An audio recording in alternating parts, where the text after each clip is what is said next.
Shri N Sreekumar, കുറ്റവാളികൾ ശിക്ഷിക്കപ്പെടണമെന്ന് ആഗ്രഹിക്കാതെ പിന്നെ എന്ത് നീതിയാണ്? നോക്കൂ സ്മൃതി, ഞാനത് പൂർത്തിയാക്കുന്നതിന് മുമ്പാണ് നമ്മൾ രാഷ്ട്രപതിയുടെ പ്രസംഗത്തിലേക്ക് പോയത്. ഒരാഴ്ച കൊണ്ട് വസ്തുതകൾ അന്വേഷിച്ച് KPCCയുടെ ഒരു സബ് കമ്മിറ്റി ഒരു റിപ്പോർട്ട് KPCCക്ക് കൊടുത്തു. ഒരാഴ്ച കൊണ്ട് അന്വേഷിച്ച റിപ്പോർട്ട് കൊടുത്തു. കാത്തിരിക്കുക, എന്ത് നടപടിയാണെന്നുള്ള അറിയാം. രേഖകൾ പരിശോധിച്ചു. കിട്ടിയ രേഖകളുടെ അടിസ്ഥാനത്തിൽ എന്നുകൂടി ഞാൻ പറഞ്ഞിട്ടുണ്ട്. അത് വളരെ അടിവരയിട്ട് ഞാൻ പറയുകയാണ്. ആ രേഖകൾ എന്താണെന്നുള്ളത് ഈ ചർച്ചകൾ കേൾക്കുന്നവർക്കൊക്കെ മനസ്സിലാവും. മറ്റൊരു കാര്യം, ഈ CPMൻ്റെ നേതൃത്വത്തിന് രാഷ്ട്രീയ മറവി വല്ലാതെ ഉണ്ട്. അതൊന്ന് ഞാൻ ഓർമ്മിപ്പിച്ചോളാം ശ്രീ ഗഗാറിനെ. ഇടുക്കി കട്ടപ്പനയിലൊരു CPM പ്രവർത്തകൻ ലോണുമായി ബന്ധപ്പെട്ട ആത്മഹത്യ ചെയ്തില്ലേ? ഒരു അന്വേഷണ കമ്മീഷനെ നിങ്ങൾക്ക് വെക്കാൻ പറ്റിയില്ലല്ലോ. ഒരു റിപ്പോർട്ട് നിങ്ങൾക്ക് തയ്യാറാക്കാൻ പറ്റിയില്ലല്ലോ. ആ കുടുംബത്തെ അവമാനിക്കുകയല്ലേ അവിടെയുള്ള CPM നേതാവ് ചെയ്തത്. അത് മാത്രമേ അവിടെ സൂചിപ്പിക്കാം. പിന്നെ ഗഗാറിൻ്റെ നാട്ടിലെ ബ്രഹ്മഗിരി, അവിടെ നിക്ഷേപകർ എത്രയുണ്ട് ശ്രീ ഗഗാറിൻ? ആ നിക്ഷേപകർ ഇന്നത്തെ അവസ്ഥ എന്താ? ഒന്ന് ആലോചിച്ച് നോക്കൂ.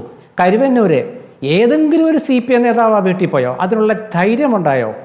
എത്ര പേരോട് ആത്മഹത്യ ചെയ്തു? ഒരാളുടെ വീട്ടിൽ അവിടുത്തെ MLA പോയില്ല, മുഖ്യമന്ത്രി പോയില്ല, പാർട്ടി സെക്രട്ടറി പോയില്ല, ഒരാൾ പോലും പോയില്ല. ഇവിടെ ആരാ പോയത് ശ്രീ ഗഗാറിൻ? KPCC പ്രസിഡന്റ്, പ്രതിപക്ഷ നേതാവ്, 4 കോൺഗ്രസ് നേതാക്കൾ ഇല്ലേ? പോയില്ലേ? അതെന്തുകൊണ്ടാണ് പോയത്? ശ്രീ സജീവൻ ഇവിടെ ആലോചിച്ചിട്ടാണോ പറഞ്ഞതെന്ന് എനിക്കറിയില്ല. തെളിവ് നശിപ്പിക്കാൻ കാശ് കൊടുക്കാനല്ല സജീവ. ആ കുടുംബത്തെ ഞാൻ അപമാനിക്കാനില്ല.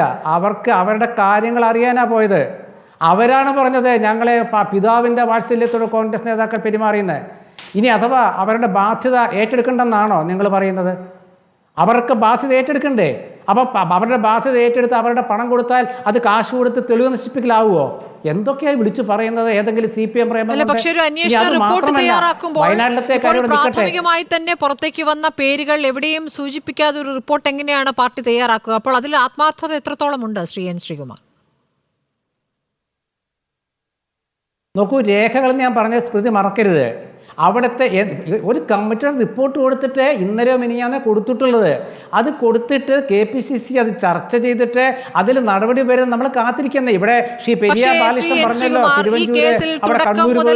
കാണിക്കുന്ന ഒരു അലംഭാവമാണ് കേരളം കണ്ടുകൊണ്ടിരിക്കുന്നത്. തുടക്കത്തിൽ പ്രതികരിച്ചേയില്ല. പ്രതികരിച്ചത് ഏത് ഘട്ടത്തിലാണ്? ഒരു നിവൃത്തിയുമില്ലാത്ത ഘട്ടത്തിൽ മാത്രമാണ് നേതാക്കൾ പ്രതികരിക്കാൻ തയ്യാറായിട്ടുള്ളത്. അതുവരെ മൗനത്തിലായിരുന്നു, ഈ വിഷയത്തിൽ നിന്ന് ഒളിച്ചോടുകയായിരുന്നു എന്ന സത്യമുണ്ടല്ലോ. സ്മൃതി, ഞാൻ ആദ്യമേ പറഞ്ഞൊന്നും ഞാൻ മറന്നിട്ടില്ല.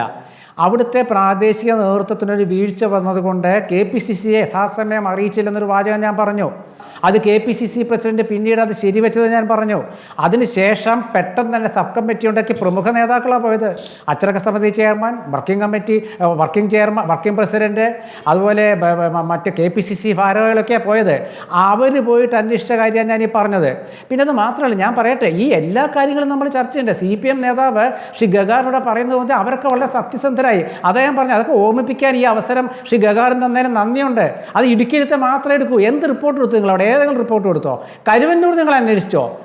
സുധാകരൻ എന്താ പറഞ്ഞ? CPM നേതാവ്, പാർട്ടിക്ക് ഇക്കാര്യം പ്രവർത്തകരെയോ നേതാക്കളെയോ ബോധ്യപ്പെടുത്താൻ പറ്റിയിട്ടില്ല കരുവന്നൂർ വിഷയം എന്ന് സുധാകരൻ പറഞ്ഞല്ലോ, ഓർമ്മയുണ്ടല്ലോ, പറഞ്ഞു. അതിനുശേഷം നവകേരള സദസ്സ് നടത്തിയില്ലേ മുഖ്യമന്ത്രി? ആ കരുവന്നൂർ വിഷയം ചർച്ചയ്ക്ക് എടുത്തോ? ആ ഏതെങ്കിലും സദസ്സിൽ എന്താ എടുക്കാഞ്ഞേ? അപ്പം സ്മൃതി നേരത്തെ ചോദിച്ചു സജീവനോട്, കൈക്കൂലി വാങ്ങിച്ച് സജീവ നിയമിക്കുന്നത് ശരിയാണോ? തെറ്റാണ്, കോൺഗ്രസും ചെയ്യുന്നത് അങ്ങനെ പാടില്ല. അതുകൊണ്ടാണ് അന്വേഷണം നടത്തിയത്, വസ്തുതാപരമായ അന്വേഷണം നടത്തിയത്. അപ്പോൾ 5 ലക്ഷം രൂപ കൈക്കൂലി കൊടുത്താലോ എന്ന് ചോദിക്കുന്ന സ്മൃതി, 5 കോടിയുടെ നിക്ഷേപം തട്ടിയെടുത്താൽ അതിനെന്താ പറയാത്തേ? അതും കൂടെ പറ സ്മൃതി, എന്നാലല്ലേ പൂർണ്ണമാവുള്ളൂ. അപ്പോൾ ഇതൊക്കെ നമ്മൾ മനസ്സിലാക്കുമ്പോൾ KPCCയുടെ ഈ പെട്ടെന്നുള്ള തീരുമാനം അത് നിങ്ങൾ അംഗീകരിക്കണം. ആദ്യം തന്നെ ആ കുടുംബത്തെ ചേർത്ത് പിടിക്കുമെന്ന് നമ്മൾ സാധാരണ പറയാറുണ്ടല്ലോ, ചേർത്ത് പിടിക്കാന്ന്. ആ കുടുംബത്തോടൊപ്പം KPCC ഉണ്ട്, ആ കുടുംബം KPCCക്കൊപ്പം ഉണ്ട്. അതുകൊണ്ട് CPMന് അവരുടെ രാഷ്ട്രീയ ലക്ഷ്യം നടക്കാതെ പോയി. അപ്പോൾ നടക്കാതെ പോയപ്പോൾ എന്താണ്? പാർട്ടി ആ കുടുംബത്തിനൊപ്പമുണ്ട് എന്ന് പറയുന്നു. പാർട്ടി നേതാക്കൾ ആ വീട്ടിൽ പോകുന്നു, ഉറപ്പുകൾ നൽകുന്നു. കേസ് അന്വേഷണം മറ്റു വഴിക്ക് പോകുന്നുണ്ട്. ഇതല്ലേ സംഭവിക്കുന്നത്? അതുപോലെ തന്നെ ഇങ്ങനെ ഈ കാര്യത്തിലും കോൺഗ്രസിന്റെ കാര്യത്തിലും അങ്ങനെ ആയിക്കൂടെ? നിങ്ങൾ വീട്ടിൽ പോകുന്നു, ഉറപ്പുകൾ നൽകുന്നു, കുടുംബത്തെ വിശ്വാസത്തിലെടുക്കുന്നു, അവർ പുറത്ത് പ്രതികരിക്കാത്ത സാഹചര്യം ഉണ്ടാക്കുന്നു. നവീൻ ബാബുവിന്റെ കുടുംബത്തിന്റെ കാര്യത്തിലും അതല്ലേ സംഭവിച്ചത്? പിന്നീട് നവീൻ ബാബുവിൻ്റെ കുടുംബത്തിലെ അദ്ദേഹത്തിൻ്റെ ഭാര്യ എന്താ പറഞ്ഞത്? വിധിക്കെതിരെ അപ്പീൽ പോകുന്നല്ല പറഞ്ഞേ. നവീൻ കുടുംബം എന്താ പറഞ്ഞത്? ആ കുടുംബത്തിൽ CPM നേതാക്കളുണ്ടല്ലോ, അദ്ദേഹം എന്താ പറഞ്ഞത്? CPM-നെ കുറിച്ച്? കോടതി തീരുമാനത്തിനെതിരെയാണ്. കണ്ണൂർ CPM രണ്ടായില്ലേ സ്മൃതി? അത് മറന്നുപോയോ? അതൊക്കെ ആദ്യ ഘട്ടമല്ലേ, പിന്നീട് ഈ കോടതി പരസ്യ തീരുമാനത്തിനെതിരെയാണോ പ്രതികരണം അങ്ങ് അല്ലയോ എന്നല്ല. അവസാനിച്ചത് താങ്കൾക്കും അറിയാമല്ലോ. അല്ലല്ല, ഞാൻ പറഞ്ഞ പാർട്ടി സമ്മേളനത്തിൽ അവിടുത്തെ ആ വീടുമായി ബന്ധപ്പെട്ട CPM നേതാവിനെതിരെ വിമർശനം ഉയർന്നത് പത്രത്തിൽ വന്നു. എനിക്കറിയില്ല ഉണ്ടായിരുന്നു. അത് ഞാൻ വിട്ടുകളയാണ്. അത് പാർട്ടിക്കുള്ളിൽ നടന്നത് എനിക്കറിയില്ല. പക്ഷേ ആ കുടുംബത്തിൻ്റെ നിലപാടുകൾ വളരെ വ്യക്തമായിരുന്നില്ലേ? അവർക്ക് ഈ അന്വേഷണത്തിൽ തൃപ്തിയായിരുന്നവർ. ആരാ അന്വേഷണം നടത്തിയത്? പിണറായി ഗവൺമെൻറ്. ആ കുടുംബം എന്താ? CPM കുടുംബം. ഇതൊക്കെ ഇപ്പോൾ വാർത്തകൾ വന്നതല്ലേ?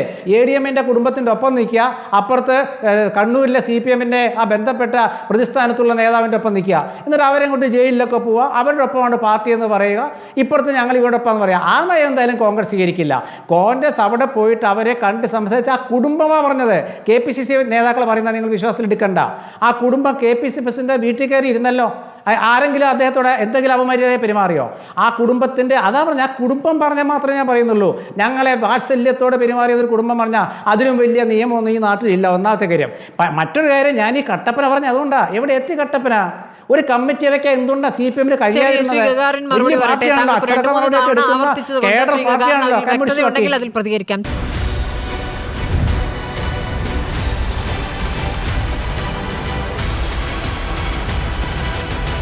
Debate with Smriti Parathikkad.